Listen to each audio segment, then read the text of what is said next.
महाराष्ट्र की राजनीति में एक नाम बड़े जोरों शोरों से उभर कर सामने आ रहा है। वो नाम है प्रकाश अंबेडकर। जी हाँ, महाविकास अघाड़ी गठबंधन से जुड़े प्रकाश अंबेडकर ने दो ऐसी शर्त रख दी जिसके बाद तो उद्धव ठाकरे और शरद पवार की हवा टाइट हो गई है। अंबेडकर ने पहले तो सीट शेयरिंग के मुद्दे पर 17 सीटों की मांग रखकर सबको चौंका दिया। साथ ही कह दिया कि वो एमवीए के साथ तभी चुनाव लड़ेंगे जब उद्धव ठाकरे और शरद पवार लिखित में शपथनामा देंगे कि वो बीजेपी में नहीं जाएंगे। जिसके बाद तो उद्धव ठाकरे और शरद पवार के लिए स्थिति बिल्कुल इधर कुआं उधर खाई वाली हो गई है। तो प्रकाश अंबेडकर के इस गेम में कितना फंसे उद्धव और पवार, आपको बताते हैं सब। आप भी वीडियो को शेयर करें और अपनी राय कमेंट बॉक्स में जरूर दें।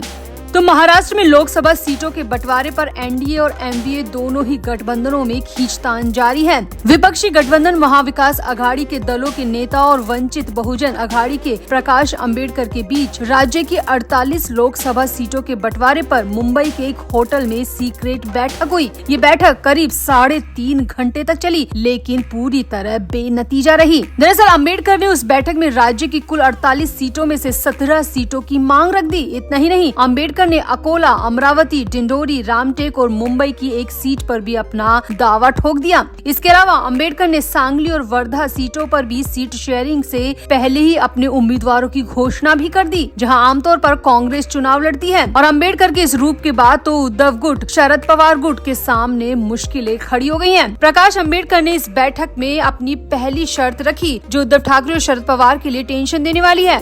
बैठक में अंबेडकर ने शर्त रखी कि गठबंधन के सभी सहयोगी दलों को ये लिखित रूप में देना होगा कि चुनाव बाद बीजेपी के साथ कोई भी गठबंधन नहीं करेगा। दरअसल प्रकाश अंबेडकर ने ये मुद्दा इसलिए उठाया क्योंकि महाराष्ट्र के सियासी गलियारों में ये चर्चा चल रही है कि एमवीए के कुछ दल बीजेपी से बातचीत कर रहे हैं और वो बीजेपी से डील कर सकते हैं। इसीलिए अंबेडकर ने शर्त रख दी कि उन्हें पहले लिखित में शपथनामा चाहिए कि एमवीए के कोई भी दल, कोई भी नेता चुनाव के बाद या पहले बीजेपी से गठबंधन नहीं करेगा। प्रकाश अंबेडकर ने साफ कह दिया कि वो दोहरे मानकों पर चलने वाले लोगों के बिल्कुल खिलाफ है और अगर ऐसे लोगों के साथ उन्हें चुनाव लड़ना पड़े तो इससे बेहतर है कि वो अकेले ही लड़ेंगे। इसीलिए उन्होंने साफ कह दिया कि पहले सभी दल लिखित में ये दें कि अगर वो बीजेपी के साथ गठबंधन नहीं करेंगे तभी प्रकाश अंबेडकर की पार्टी एमवीए के साथ चुनाव लड़ेगी, वरना चुनावी मैदान में वो अकेले उतरने को तैयार है। हालांकि इसी बीच शिवसेना यूबीटी के नेता संजय राउत ने इस बात को संभालने की बहुत कोशिश की और मीडिया में आकर कहा कि गठबंधन में सीट शेयरिंग को लेकर किसी भी तरह का विवाद नहीं है, बस बातचीत चल रही है। लेकिन मीडिया सूत्रों की माने तो अंबेडकर की इन दो शर्तों के बाद उद्धव ठाकरे और शरद पवार की हालत खराब हो गई है, क्योंकि पहले तो अंबेडकर 17 सीटें मांग रहे हैं, मुंबई में भी 5 सीटें मांग रहे हैं, अपने उम्मीदवारों की घोषणा भी कर चुके हैं और इसके अलावा लिखित में जो शपथनामा मांग रहे हैं वो सबसे ज्यादा चौंकाने वाला है। और ये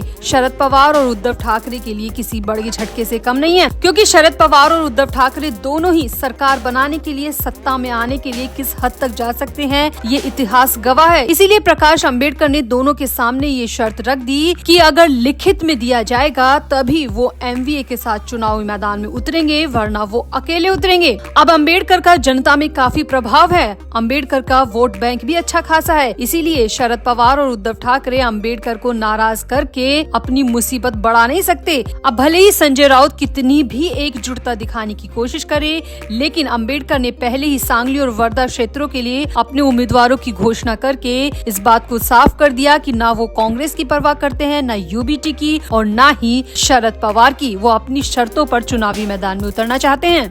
अब राजनीतिक जानकारों की माने तो एमवीए के तीनों सहयोगी मतों के विभाजन की किसी भी संभावना से बचने के लिए अंबेडकर को अपने पक्ष में रखना बेहद जरूरी है। इसीलिए एमवीए के घटक दल कांग्रेस, यूबीटी और शरद पवार की पार्टी सीट शेयरिंग के मुद्दे पर अंबेडकर के साथ सहमति जरूर बनाएगी, ये उनके लिए बेहद जरूरी है। तो प्रकाश अंबेडकर ने आंख दिखा दी है, साफ कह दिया कि उन्हें पता है कि सरकार बनाने के लिए उद्धव और शरद पवार दल बदल सकते हैं, इसीलिए मेरा साथ चाहिए तो लिखित में डील करनी होगी, शपथनामा देना होगा और 17 सीटों की मांग पर भी वो अड़े हुए हैं, वरना वो अकेले चुनाव मैदान में उतरने का साहस भी रखते हैं। तो प्रकाश अंबेडकर की इन शर्तों का उद्धव ठाकरे और शरद पवार पर कितना असर होगा? क्या एमवीए भंग हो जाएगी? क्या प्रकाश अंबेडकर वाकई में अकेले चुनावी मैदान में उतरेंगे? और अगर अंबेडकर अलग हो गए तो एमवीए का क्या भविष्य होगा? आप भी अपनी राय कमेंट बॉक्स में जरूर दें और वीडियो को भी शेयर करें।